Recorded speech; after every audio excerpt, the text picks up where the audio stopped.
was a painter for most of my life, and I kind of gave it up, I think because of the burden of history. When I started putting psychoactive material in the work, I started thinking about the history of, or the ideals around pre-modernist painting, this idea of pictures as windows to other realities, and this idea that there's this whole world you could get lost in. And it dovetailed really interestingly with the rhetoric around psychedelic drugs that I had firsthand relationship with. And so I started playing around with this idea of pictures as psychoactive. And so when I put the, like say, pot or pills in my work, I imagined that I could rearrange their use value. So instead of going through the bloodstream to alter consciousness, they traveled through the eyeballs to alter consciousness. So it was a different route to the brain. And as a result of that, I started thinking about the rubble of utopianism that I was inheriting, how the 60s had morphed into disco and cocaine, and how there was this interesting dovetail with how modernism was running out of steam and collapsing. That's kind of like the melange of image and picture and history and sociology that all kind of like started playing around in my work.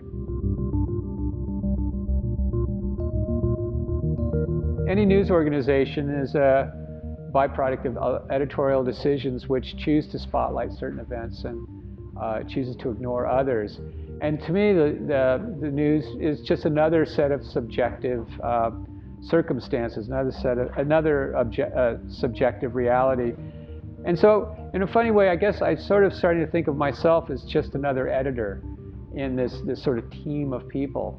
And what I like about it, or what's keeping me interested in it, is that I have to respond to the news, to the photograph within the front page and the surrounding context. I have to kind of respond to it on its own terms every time. This work here is Mubarak and Obama meeting. So anyway, I was just playing around with their hands. I think that was what was interesting to me about this. And I guess I just used their fingers to sort of poke a shape into play. And then the shape sort of is reminiscent of a butterfly. And I'm starting to play around with it. I got these wings of butterflies here. And, so maybe I'll glue them on, but maybe I won't. I think it might be too overt. So I guess what I'm thinking of is probably when I finish dotting all these little radiant lines here, maybe I'll put some white dots in between, and then we'll see where it goes. I could be shredding this, and before the end of the day, we'll see.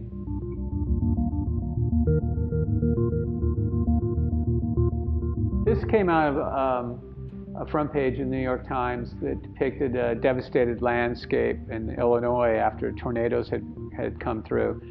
And so in the original drawing, I juxtaposed a cardinal in the front of in the forefront of the image, and kind of had its head exploding into bird's eyes that reminiscent of maybe the shape of a tornado, but also maybe of a thought bubble that one might see in a cartoon.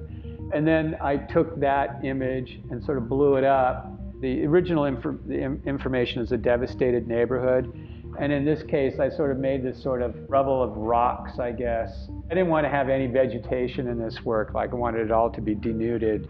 And what was funny is when we were making the work, I thought I was going to put an eye in the middle, but I thought maybe it'd be really interesting to have an eye everywhere except where the eyeball was supposed to be, and then insert a little spiral tornado inside of his eye. But I really like how these concentric circles are made out of a bunch of other tiny circles. And so this idea of circles from the minute to the very expansive are just sort of part of of not just the bird's eyes themselves, but the reproduction process of printing.